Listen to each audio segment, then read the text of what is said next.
Jimmy Mancini shouldered his way through a narrow door and dragged Cor Gibson into a windowless room where Clemenza stood over a long stainless steel table, hefting a glistening butcher knife in his right hand, as if testing its weight and balance. Al Hatz followed Jimmy into the room, carrying Cor's shillelagh. "Where the hell am I?" Cor asked, as Jimmy propped him up on his feet. The Irishman sounded drunk, and he had indeed been drinking most of the night before Jimmy and Al found him asleep in his bed and delivered a beating that rendered him senseless. As he moved in and out of consciousness, he kept asking where he was and what was going on, as if he had never fully awakened. "Pete," he said, squinting through swollen, half-closed eyes. "Clemenza," he said. "Where am I?" Clemenza found an apron hanging nearby and put it on. "You don't know where you are, Cor?" He tied the apron behind his back. "This place is famous," he said. "This is Mario's butcher shop in Little Italy. Everybody knows this place. Mayor LaGuardia gets his sausage here." Clemenza returned to the table and touched the blade of the butcher knife. "Mario knows how to take care of his utensils," he said. "He keeps his knives sharp." "Does he now?" Cor said. He yanked his arm free from Jimmy and managed to stand unsteadily but on his own. He looked at the stainless steel table and the butcher knife in Clemenza's hand and laughed. "You fucking guineas," he said. "You're all a bunch of barbarians." Clemenza said, still talking about Mario's butcher shop, "Of course, Sicilians don't come here. This is a Neapolitan sausage place. We don't like Neapolitan sausage. They don't know how to make it right, even with all that fancy stuff." He glanced around at the array of cutlery and shiny pots and pans and various culinary equipment, including a bandsaw at the far end of the table. "Where's my shillelagh?" Cor asked. When he saw that Al was holding it in front of him, leaning on it like Fred Astaire, he said wistfully, How I'd love one last chance to bash your head in with it, Pete."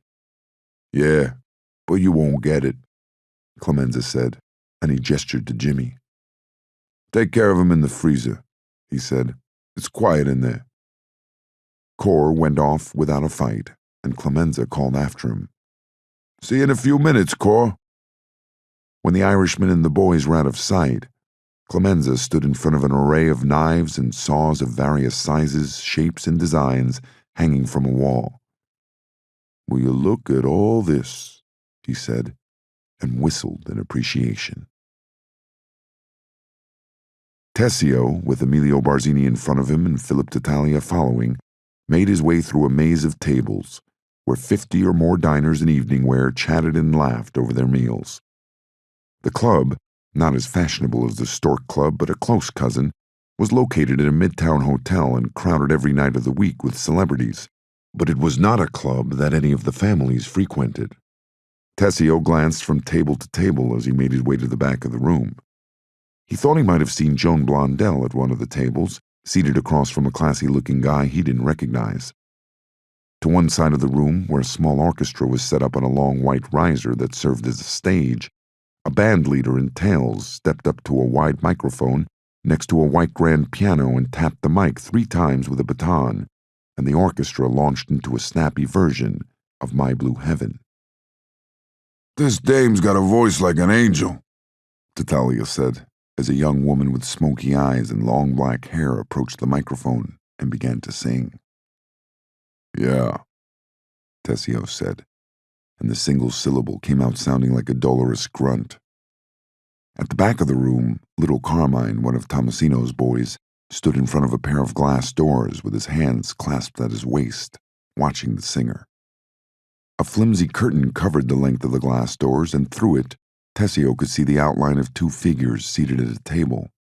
When Emilio reached the doors, little Carmine opened one for him, and Tessio and Tattaglia followed Emilio into a small room, occupied by a single round table large enough to seat a dozen diners, though there were places set only for 5.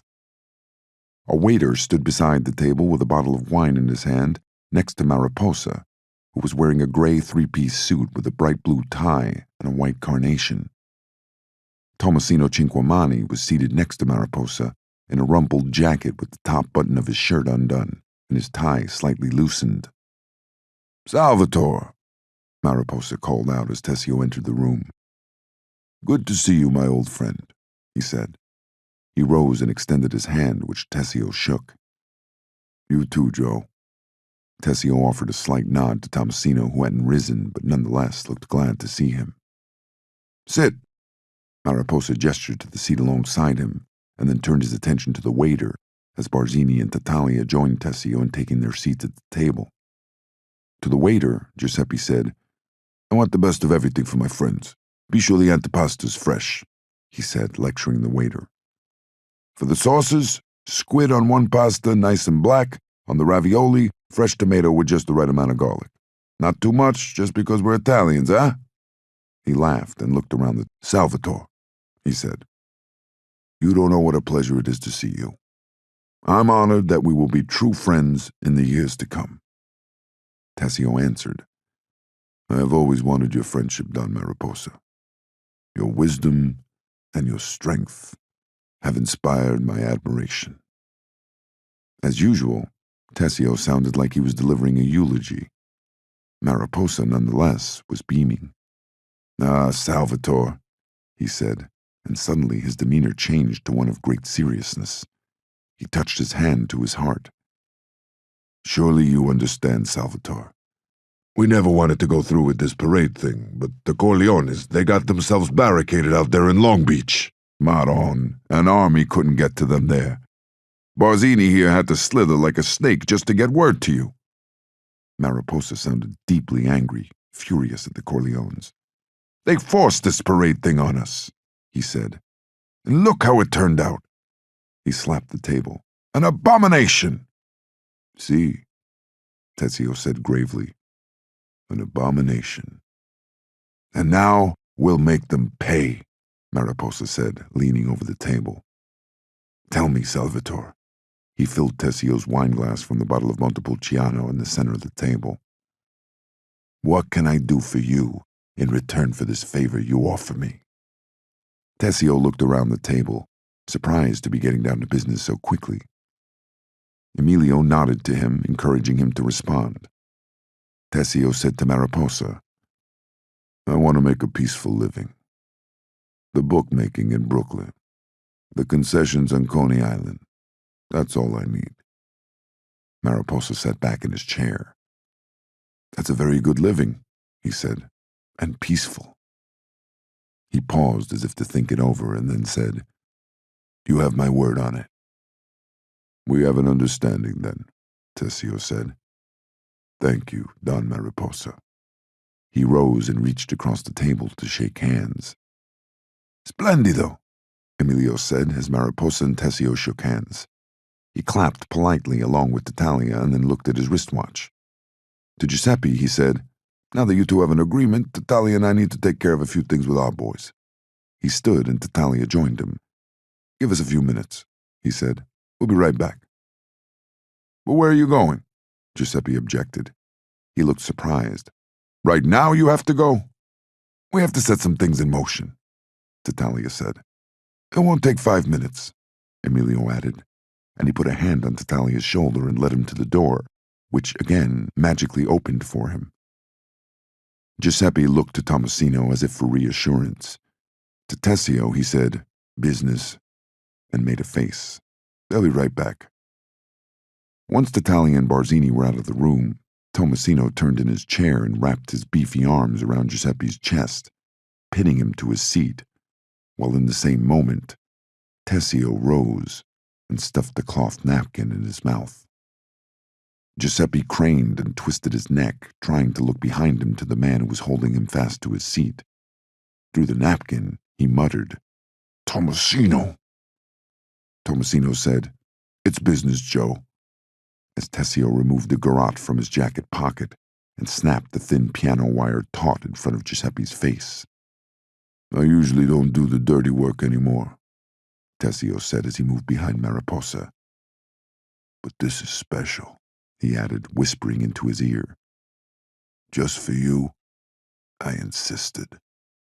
He wrapped the wire around Mariposa's neck, slowly at first, giving him time to feel the cold metal against his skin.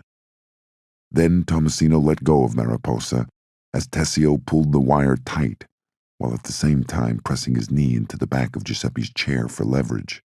Giuseppe struggled and managed to kick the leg of the dining table, knocking it back and spilling a place setting to the floor before the wire cut through his jugular, sending a spray of blood over the white tablecloth. In another second, his body went limp, and Tessio pushed him forward. Mariposa remained in his seat, slumped over his place setting, blood spilling from his neck and pooling rapidly into his plate, which quickly filled up to look like a bowl of red soup. He wasn't as bad a guy as everybody made out, Tomasino said. He straightened his jacket and smoothed his hair. I hope Don Corleone will see my cooperation in this as a sign of my loyalty to him. You'll find Vito. Donnie O'Rourke turned the radio down. All night his parents had been fighting in the next room, both of them drunk again, and they were still at it, late as it was, after midnight according to the radio announcer. He lowered the volume and turned toward the open window next to his bed, where he could hear the curtains fluttering in a light breeze. He was seated in a rocking chair facing his bed and the window, his hands folded in his lap, a shawl over his legs. Quickly, he smoothed his hair and straightened out his sunglasses, leveling them on the bridge of his nose. He pulled his shirt straight over his shoulders and buttoned it to his neck. He sat up and arranged himself as best he could. He'd lost track of time again, had no idea of the day, though he knew it was spring with summer coming on. He could smell it. He could smell everything lately.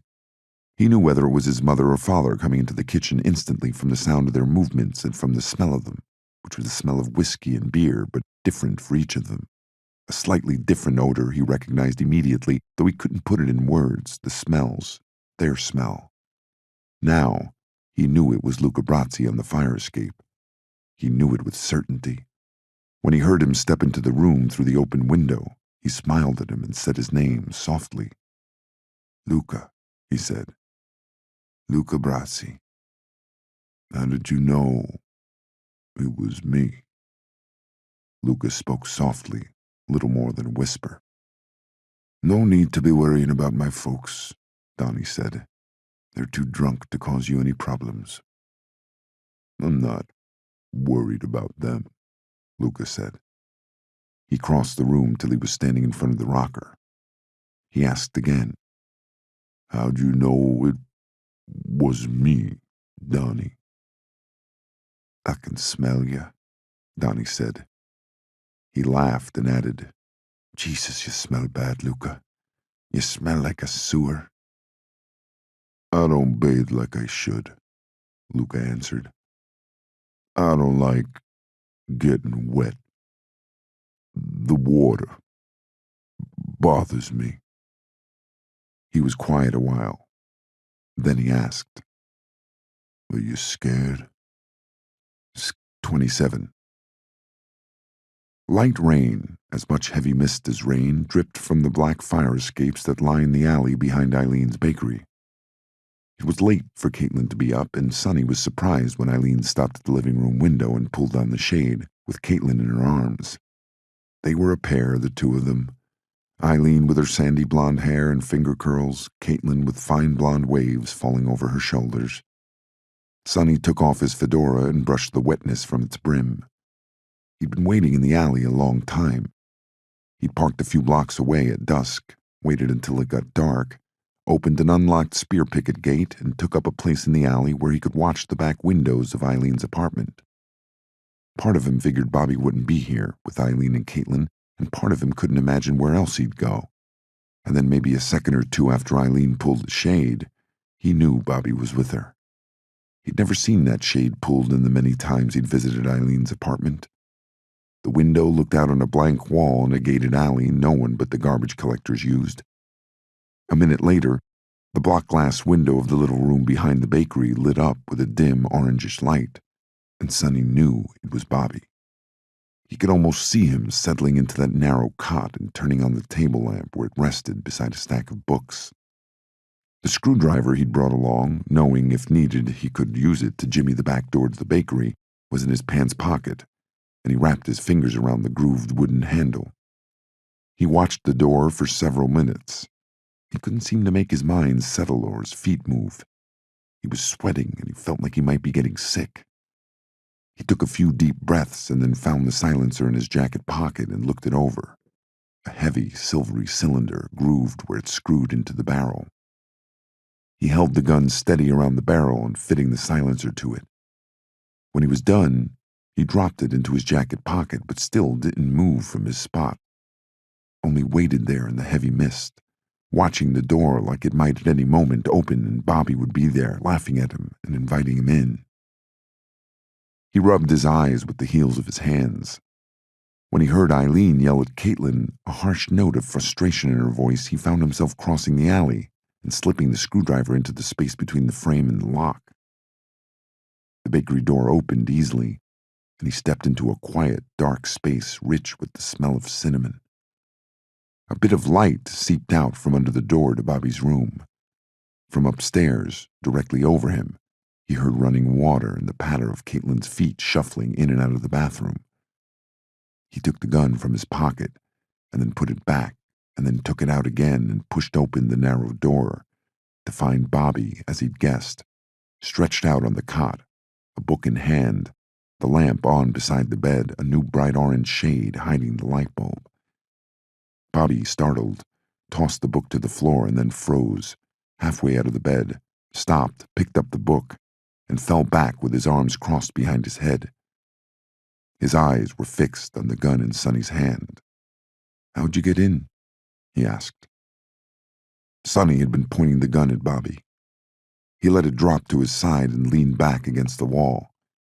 With his free hand, he rubbed his eyes. "Jesus H. Christ," he said. "Bobby." Bobby squinted and cocked his head. "What are you doing here, Sonny?" "What do you think I'm doing here, Bobby? You shot my father." "It was an accident." Cork watched Sonny leaning against the wall. He studied his face. "Clemenza didn't tell you, did he?" "Tell me what?"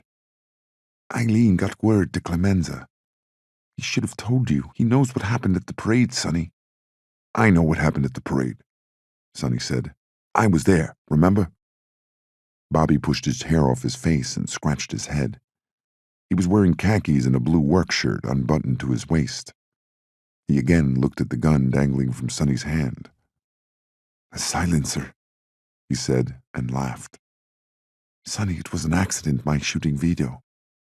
I saw that moron Dwyer coming up on Vito from behind. I took a shot, and so you're gonna kill me." Bobby put on a face of exaggerated amazement.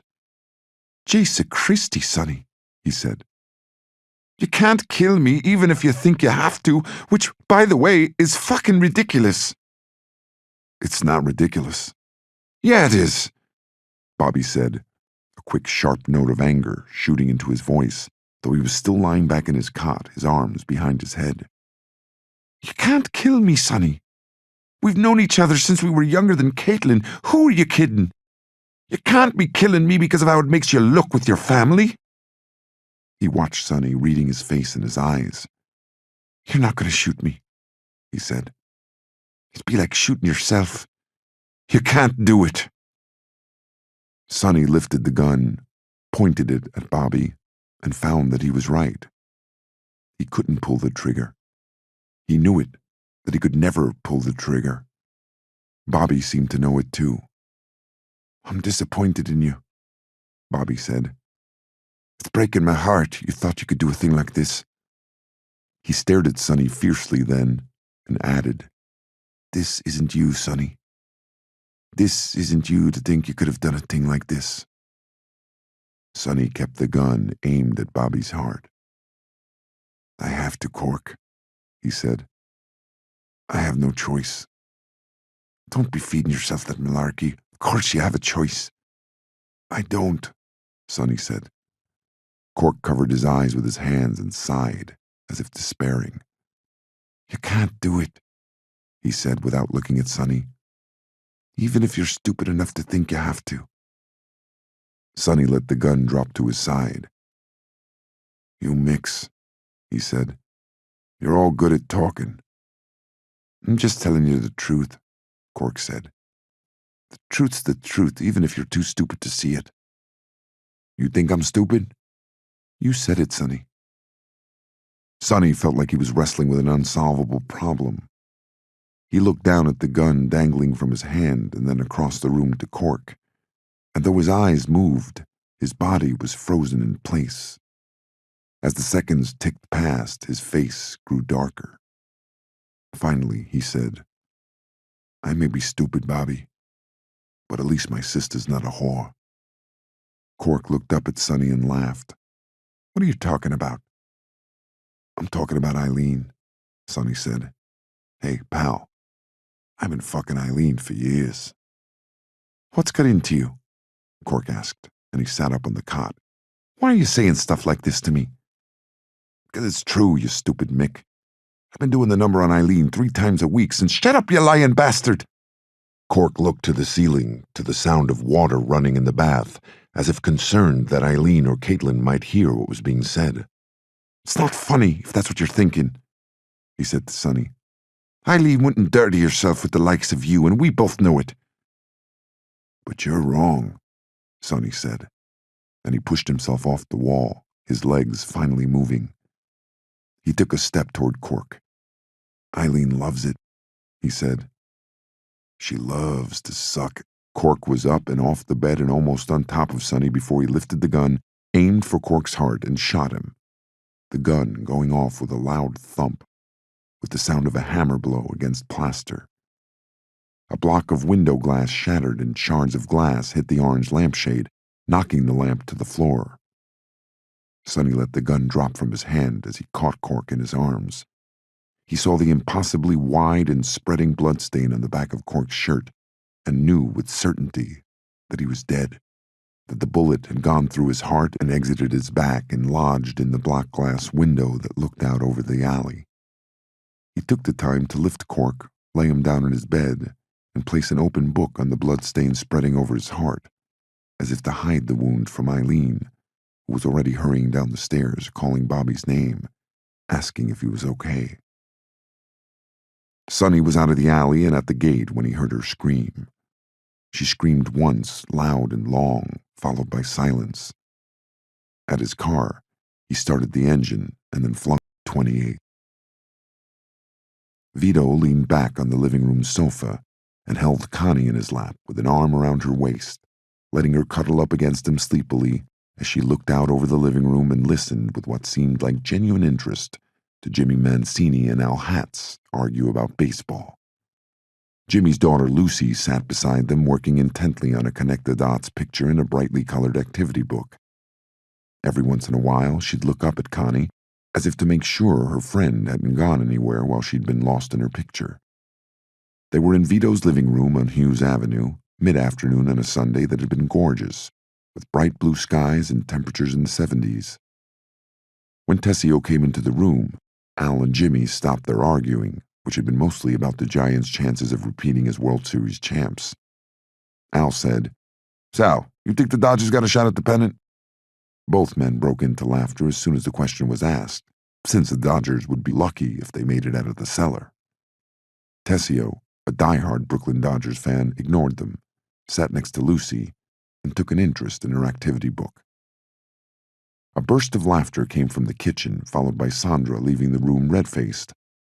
She started up the stairs, probably to the bathroom. Vito hadn't heard the exchange, but he knew without having to ask that one of the women had said something rude and sexual in nature about Sandra and Santino. Such exchanges had been going on since the announcement of her engagement to Sonny and would continue through to the wedding and honeymoon and beyond. He stayed out of the kitchen when the women were in there cooking and chattering. Sandra, on her way up the stairs, ran into Tom on his way down. Tom took her hands in his, kissed her on the cheek, and the two of them started in on a conversation of sufficient interest that they both wound up sitting on the steps, talking animatedly. This conversation, Vito knew, would be about Santino. He'd been holed up in his apartment for more than a week, and Sandra wanted him to see a doctor, as did Carmela, and of course, he wouldn't go. He's stubborn like a man, Vito had heard Carmela tell Sandra earlier in the day. Now Tom held Sandra's hands in his and reassured her. Sonny will be fine. Vito could hear Tom saying without actually hearing him. Don't worry about him. Carmela had pressed Vito to make Sonny visit a doctor, but Vito had refused. He'll be okay, he'd told her. Give him time. In the kitchen, someone turned on the radio, probably Michael, and Mayor LaGuardia's staticky voice entered the house, instantly annoying Vito. While the rest of the city and the country were rapidly moving on from the parade massacre, writing it off to a bunch of crazed Irishmen who hated Italians for taking their jobs, which was the line a handful of well-paid newspapermen were pushing, LaGuardia wouldn't let it go. He talked like he'd been the one who'd been shot. In the newspapers and on the radio, he went on about the bums. Vito was weary from it, and when he heard him start in again, saying something about arrogance, and again the word bums, he slid out from under Connie, put her down next to Lucy, and went into the kitchen to turn off the radio. He was surprised to find that it was Fredo who had turned the thing on, but not surprised that he wasn't listening. When Vito turned it off, reaching around Fredo, where he sat at the table between Jenko's and Jimmy's wives, no one even seemed to notice. Where's Michael? He asked Carmela, who was at the stove with Mrs. Colombo. Carmela was stuffing the braciole, and Mrs. Colombo was shaping meatballs in the palms of her hands and dropping them into a hissing frying pan. Up in his room, Carmela said as if angry. His head in a book, just like always. When Vito started out of the kitchen on his way to see Michael, Carmela called after him. Make him come down, she said. It's not healthy. Vito found Michael in his bed, lying on his belly with a book propped open on his pillow. The boy turned his head when Vito entered the room. Pop? He asked. What's Mom mad about? Did I do something? Vito sat beside Michael and patted his leg in a way that told him not to worry. No one was mad at him. What are you reading? He asked. Michael turned onto his back and placed the book on his chest. It's the history of New Orleans. New Orleans, Vito said. What are you reading about New Orleans for? Because, Michael said. He folded his hands over the book. It's the place where there was the largest mass lynching in the history of the United States. That's terrible, Vito said. What are you reading about that? I think I might do my report on it. I thought your report was on Congress. Changed my mind, Michael said. He slid the book off his chest and sat up against his headboard. I don't want to do that one anymore. Why not? Vito asked. He laid a hand on Michael's leg and watched the boy's expression. Michael only shrugged and didn't answer. So now you're doing a report about colored people getting lynched in the South? He yanked his tie up and stuck out his tongue, trying to make the boy laugh. Michael said, wasn't colored people, Pop. It was Italians. Italians? Vito leaned back and gave Michael a look of disbelief. The Irish used to run the docks in New Orleans, Michael said, until the Sicilians came along and took most of the work away from them. Sicilians have worked the ocean for thousands of years, Vito said. Everything was okay, Michael went on, until Italian gangsters came along, probably Mafia. Mafia? Vito interrupted. What Mafia? Is that what your book says? There's no such thing as the Mafia, at least not here in America. Well, gangsters then, Pop, Michael said, and it was clear he wanted to finish his story. Gangsters shot the police chief, and then when they were acquitted, Vito said, seizing on the word. So they didn't do it, right? Some of them were acquitted, Michael explained. But probably these gangsters did it. So a mob of citizens went on a rampage and broke into the jail, and they lynched all the Italians they could find. 11:29. Sonny had just poured a glass of water from a crystal decanter when a stocky, well-dressed guy with a beak of a nose put a hand lightly on his shoulder.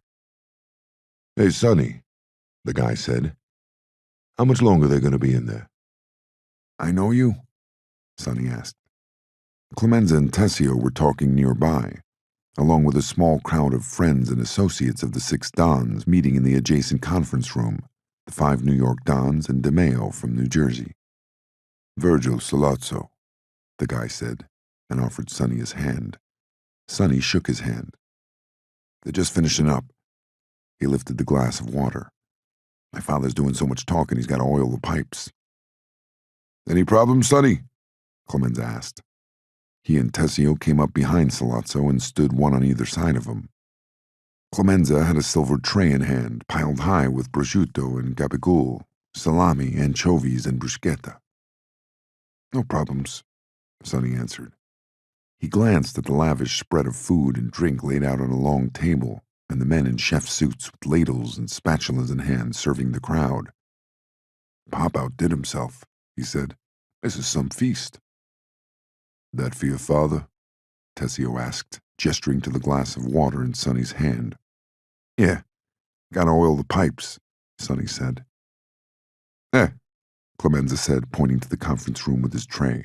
Avanti. I'm going, Sonny said. Maron. In the conference room of St. Francis's, beneath the portraits of saints decorating the walls, Vito was still talking. He sat at the head of the table in an ordinary chair. The throne Mariposa had commanded was nowhere in sight, facing Stracci and Cuneo on one side of the table, Tattaglia and De Meo on the other, and Barzini at the opposite end. Vito waved for Sonny to bring him the water. Sonny placed the glass in front of his father, and then took his place with the other bodyguard standing back against the wall. Vito took a sip of water and then folded his hands on the table. Gentlemen, he said, I believe we have achieved great things here today.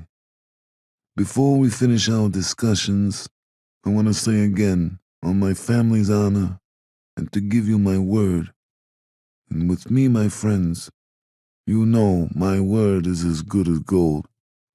I give you my word now that the fighting is over. I have no wish to interfere in any way with the business of any man present here. Vito paused and looked from man to man at the table. As we have agreed, he continued, we will meet once or twice a year to discuss any difficulties our people may have with each other. We've made certain rules and we've come to agreements, and I hope we will all abide by those rules and agreements. And when there are problems, we can meet and resolve them like good businessmen. At the word businessman, Vito tapped the table with his finger for emphasis. There are 5 families in New York now, he went on. There are families in Detroit, and Cleveland, and San Francisco, and throughout the country. Eventually, all these families, all of them that will abide by our rules and agreements, should be represented on a committee. The others at the table nodded and murmured their assent, and it looked as though Philip Tattaglia was about to stand and make his pledge. But Vito spoke first, cutting him off. And let us now, too, swear, Vito said, his eyes on Barzini, that if ever again anyone has anything to do with an infamita like the Parade Massacre, a crime in which innocents were murdered, among them a mere child, if ever again any one of us threatens innocents and family members in such an atrocity, there will be no mercy and no forgiveness. When all the men at the table applauded Vito, whose voice had been more passionate than at any other time in the long meeting, when Barzini too applauded, though a second later than the rest of the men, after all the men had applauded and each of them had spoken up and sworn to abide by the decisions reached in their meeting, then Vito continued. He pressed his hands together as if in prayer and interlocked his fingers. It is my greatest wish to be thought of as a godfather, a man whose duty it is to do my friends any service, to help my friends out of any trouble, with advice, with money, with my own strength and men and influence. To everyone at this table, I say, your enemies are my enemies, and your friends are my friends. Let this meeting ensure the peace between us all. Before Vito was finished, the men at the table rose from their seats to applaud him. He raised his hand, asking for silence. Let us keep our word, he said, with a tone that suggested he had only a few more things to say before he was finished. Let us earn our bread without shedding each other's blood. We all know that the world outside is heading to war, but let us, in our world, go in peace. Vito raised his glass of water as if in a toast, and took a long drink as the men at the table again applauded before they each approached him to shake his hand and share a few final words. Sonny, at his post against the wall, watched his father shake hands and share embraces with each of the Dons. When it was Barzini's turn, Vito embraced him as if he were a long-lost brother, and when Vito turned him loose from his embrace, Barzini kissed him on the cheek. You'd think they were the best of friends, Sonny said to Tomasino, who had come up alongside him and joined him in watching Vito and Emilio. They are, Tomasino said, and he patted Sonny on the back. It's over now. We all gotta play nice. He winked at Sonny. I'm gonna go have a drink with my new buddy Luca, he added. He rubbed the scar under his eye and laughed before he headed for the door in the feast. Sonny looked once more at Barzini and Tatalia talking with his father, and then he followed Tomasino out the door. By the time the last of the others had left St. Francis, the sun was low over the rooftops. Straight lines of light came in through a pair of windows and lit up the remnants of antipasta plates and trays of meats and pasta. Only the Corleone family remained, and they too were about to leave. Vito had pulled up a chair behind the table at its center, and Genco and Tessio sat to the left of him, while Sonny and Clemenza were seated to his right. Jimmy Mancini and Al Hatz and the others were outside, getting the cars, and for a minute the room was quiet. Even the ordinary city sounds of traffic momentarily stilled. Look at this, Clemenza said, breaking the silence. He pulled an unopened bottle of champagne from out of a crate under the table. They missed one, he said, and he wrapped a cloth napkin over the cork and went about loosening it as the others watched. When it popped, Tessio arranged 5 clean glasses on a tray, took one for himself, and slid the rest in front of Vito. It's been a good day. Vito took a glass and let Clemenza fill it for him. Now we're the strongest family in New York, he said, as Clemenza went about pouring champagne for all. In 10 years, we'll be the strongest family in America. At that, Tessio said, "Hear, hear," and the men all lifted their glasses and drank. When the room fell silent again, Clemenza stood and looked at Vito as if he was uncertain about something. He hesitated before he said, "Vito, summer 1935. 30. At her kitchen sink, scrubbing black off the bottom of a pan she'd scorched the night before, Eileen didn't know what bothered her more: the poor ventilation in her apartment, which turned the place into a sauna whenever the temperature went into the 90s, as it had on this sunny mid-June afternoon, the wobbling rattle from the table behind her of a cheap Westinghouse fan, which did nothing more, it seemed, than create a mild disturbance in the pool of hot air sitting over the kitchen, or Caitlin's whining, which had been going on all day about one thing and then another and then the next. Currently, the stickers in her sticker book weren't sticking because of the heat. Caitlin," she said without looking up from her work, "you're a hair's breadth away from a good spanking if you don't stop your whining." She had meant for her warning to be seasoned with a touch of affection, but it hadn't come out that way at all. It had come out nasty and mean. "I'm not whining," Caitlin answered. "My stickers won't stick, and I can't play with it this way." Eileen covered the bottom of the pan with hot soapy water and left it to soak. She took a second to still the anger that gripped her and then faced her daughter. "Caitlin," she said as sweetly as she could manage, "why don't you go outside and play with your friends?" "I don't have any friends," Caitlin said. Her bottom lip was trembling and her eyes were full of tears. The summery yellow dress she'd changed into only an hour earlier was already soaked with sweat. "Sure you have friends," Eileen said. She dried her hands on a red dish towel and offered Caitlin a smile. "No, I don't," Caitlin said, pleading, and then the tears she'd been struggling to hold back came cascading down her cheeks in a great wash of sobbing and trembling. She buried her face in her arms, beside herself in her agony. Eileen watched Caitlin crying and felt a curious lack of sympathy. She knew she should go to her and comfort her. Instead, she left her crying at the table and went to her bedroom, where she fell back onto her unmade bed with her arms spread out and her eyes on the blank ceiling. It was hotter in the bedroom than it was in the kitchen, but at least Caitlin's crying was muted by the walls.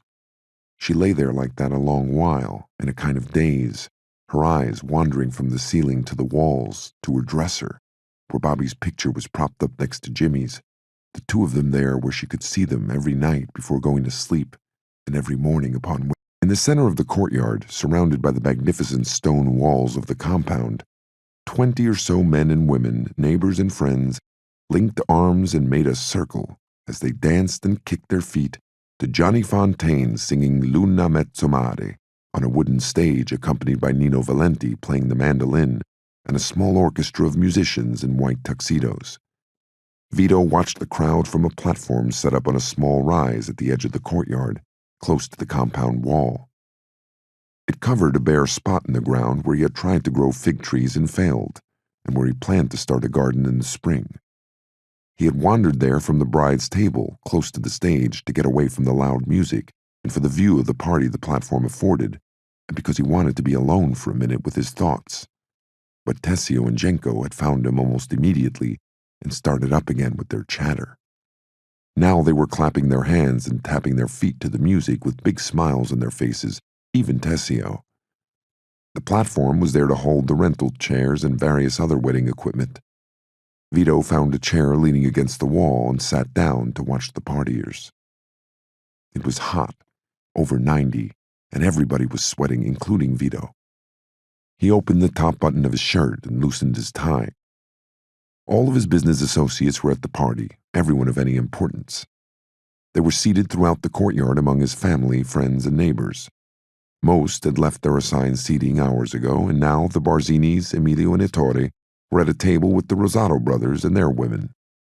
Close to them, a couple of Tessio's men, Eddie Veltri and Ken Cusimano, were seated with Tomasino Cinquemani and Jojo DiGiorgio, one of Luca's boys.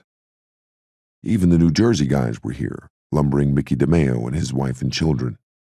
Everybody was laughing and clapping hands to the music, engaged in talk with each other or else shouting encouragement to others.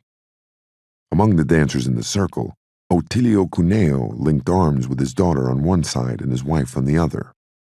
Philip Titalia and Anthony Stracci stood just outside the circle with their wives beside them and a couple of children lingering at their side shyly.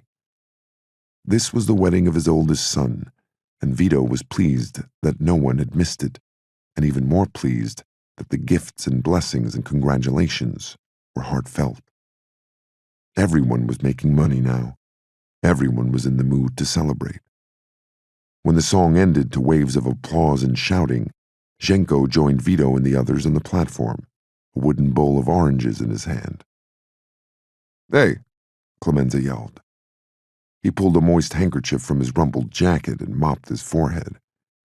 "What's with all the oranges? Everywhere I look, there's bowls of oranges." "Ask Sal," Genko said, and he handed Tessio the bowl. "He showed up this morning with crates of them." Tessio took an orange from the bowl and ignored Clemenza's question, as he held it in the palm of his hand, testing the weight and feel of it. Genko put his arm around Vito's shoulder and said, "Beautiful, Vito. Wonderful," complimenting him on the wedding. Vito said, "Thank you, my friend." And Genko whispered in his ear, "Somebody else we know is getting married soon." Who's that? Vito asked. Genko moved Vito back a little from Clemenza and Tessio so he could talk without being overheard. "This morning," he said, "we got the word about Luigi Battaglia." Who? Hooks.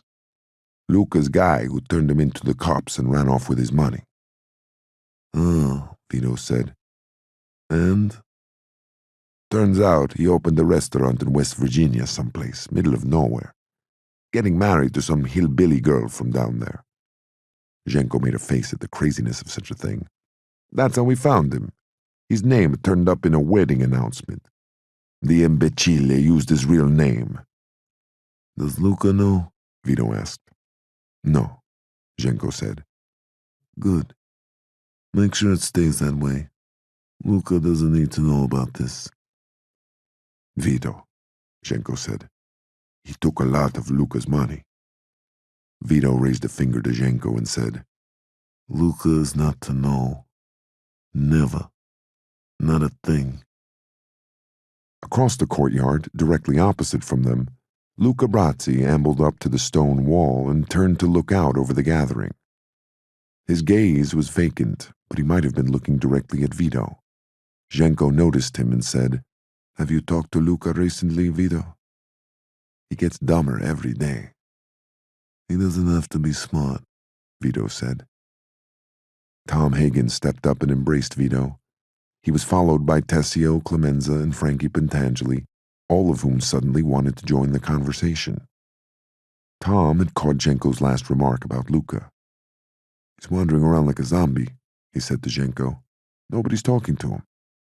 He smells bad, Clemenza shouted. He stinks to high heaven. He should take a bath. When they all looked to Vito, waiting for his response, he shrugged and said, Who's gonna tell him? The men considered this for a moment before they broke into laughter. Who's gonna tell him? Tessio said, repeating the joke, and then went about peeling his orange. Carmela knelt at the hem of Sandra's gown with a needle and thread held delicately between her lips. One line among the numerous lines of beads that decorated Sandra's white satin gown had come loose, and Carmela had just finished sewing it in place. She straightened out the dress and looked up at her new daughter's beautiful face, surrounded by the headpiece's tulle and lace. Bella, she said, and then turned to Santino, who was waiting nearby with his hands in his pockets, watching a half-dozen women get Sandra ready for the wedding photographs. Connie and her friend Lucy sat on the floor next to Sandra, playing with the ring-bearer's pillow from the wedding. The women had taken over Vito's new study. Trays of cosmetics and lotions covered Vito's walnut desk, and gift boxes were spread around on the plush carpeting. Dolce sat atop one of the boxes and batted at a bright yellow bow. Sonny, Carmela said, go get your father. For what? Sonny asked. For what? Carmela repeated, sounding as usual angry when she wasn't. For the photographs, she said. That's for what? Maron, Sonny said, as if ruefully accepting the burden of going out to find his father.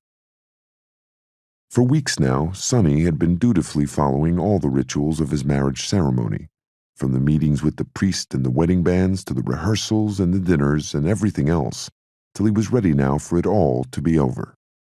Between the study and the front door of his father's house, he was stopped 3 times to accept congratulations from people he barely knew, and when he finally made it out the door and found that he was alone, he waited and took a deep breath and enjoyed a few seconds of not talking. From where he was standing, under a portico at the entrance to the house, he had a good view of the stage. Johnny was singing a ballad that had everyone's attention, and guests were dancing in the cleared space between rows of tables and the stage.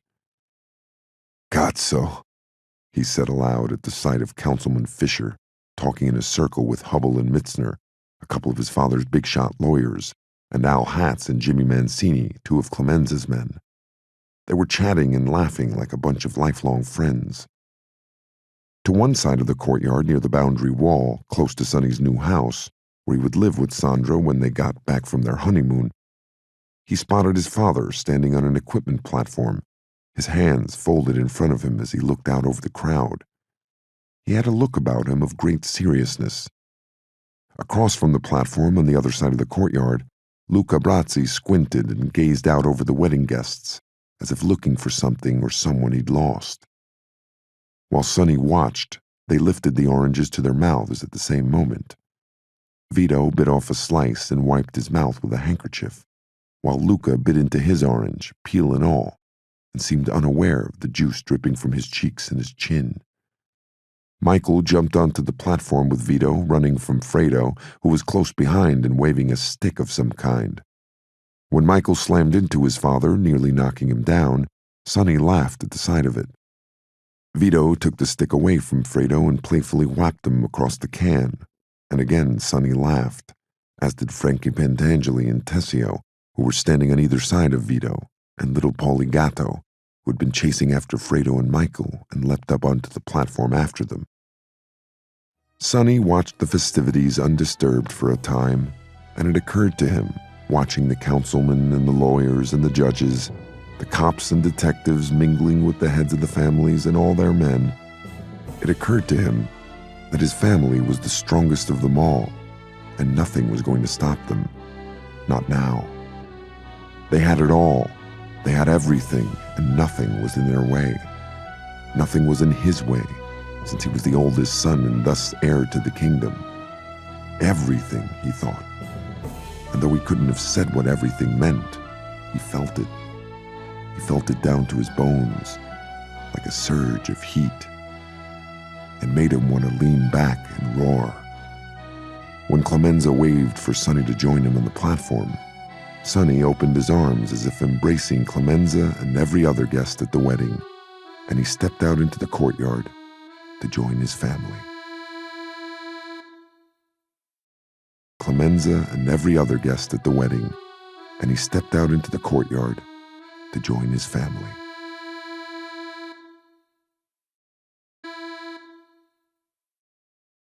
Acknowledgements.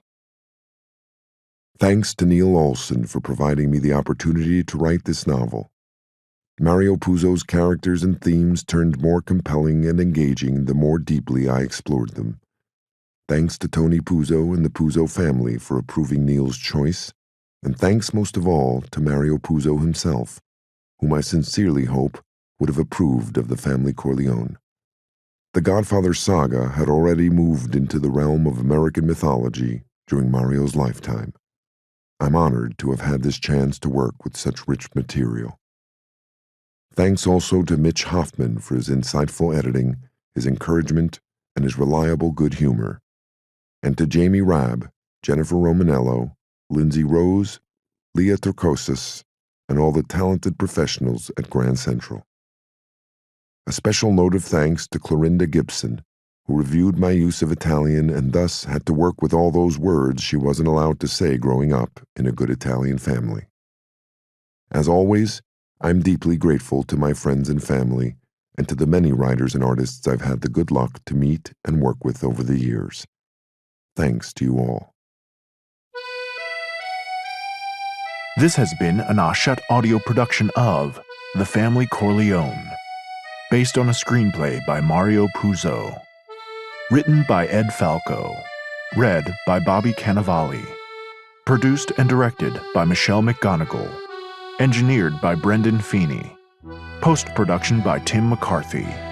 Original music composed and performed by Brendan Feeney. The Family Corleone is also available in print and as an ebook from Grand Central Publishing, a division of Hachette Book Group.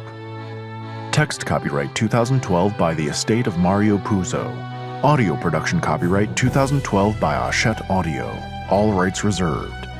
In accordance with the U.S. Copyright Act of 1976, the duplicating, uploading, and electronic sharing of any part of this audiobook without the permission of the publisher is unlawful piracy and theft of the author's intellectual property.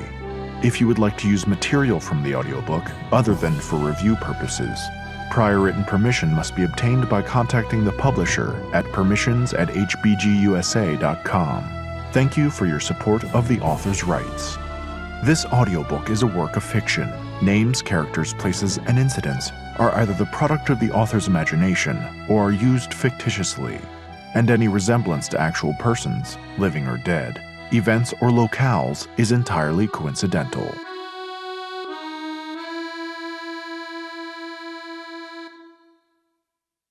At hbgusa.com. Thank you for your support of the author's rights. This audiobook is a work of fiction. Names, characters, places, and incidents are either the product of the author's imagination or are used fictitiously, and any resemblance to actual persons, living or dead, events or locales is entirely coincidental.